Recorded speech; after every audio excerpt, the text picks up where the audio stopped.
కుండలని యోగా అని అంటున్నారు. అసలు కుండలని యోగా అంటే ఏంటమ్మా? ఓం శ్రీ గురుభ్యో నమః. ఓం శ్రీ మాత్రే నమః. కుండలిని యోగా అంటే మనిషిలో ఉన్నటువంటి పాజిటివ్ ఎనర్జీ, అంటే హ్యూమన్ బాడీ స్టేట్లో ఉంది కదా మన శక్తి అంతా. మనం ఏదైనా వర్క్ చేయాలనుకోండి, చేతులు పని చేయాలి, మైండ్ ఆలోచించాలి, మైండ్ ఇచ్చిన ఇన్స్ట్రక్షన్స్ హ్యాండ్ వర్క్ చేస్తుంది. అలాగా ఫిజికల్ వరల్డ్లో వర్క్ చేయాలంటే ఏం కావాలి? జస్ట్ మనసు బుద్ధి ప్రాపర్గా ఉంటే చాలు, శరీరం దానికి సహకరిస్తే చాలు.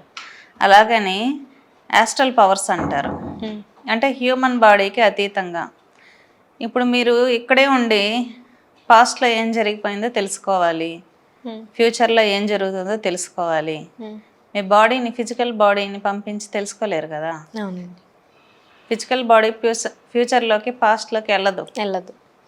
ఇంకేం ఎలా తెలుసుకుంటాం? మీ మనస్సుని బుద్ధిని పంపించాలి. ఎలా పంపిస్తారు? దానికి ఒక వెహికల్ ఉండాలి కదా.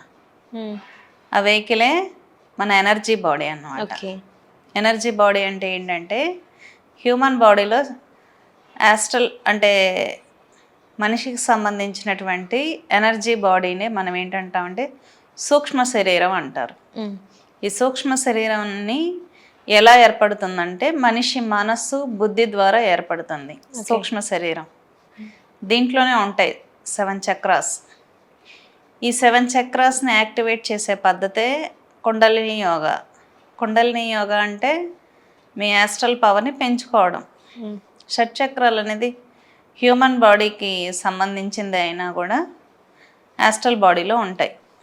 మనకు బాగా దివ్య దృష్టి ఉండాలి, ఫ్యూచర్లోకి వెళ్ళాలి, పాస్ట్లోకి వెళ్ళాలంటే యాస్ట్రల్ బాడీతో వెళ్ళచ్చు.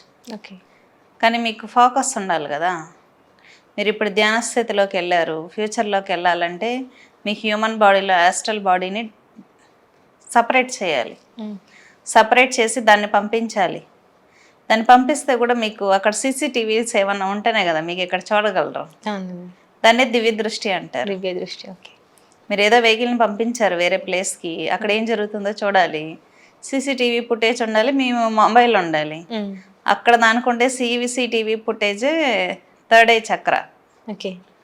మీ యాస్ట్రల్ బాడీలో థర్డ్ ఐ చక్ర యాక్టివేట్ అయింది అనుకోండి, ఫ్యూచర్లో పాస్ట్లో ఏం జరిగిందనే విజన్ క్లారిటీగా కనిపిస్తుంది.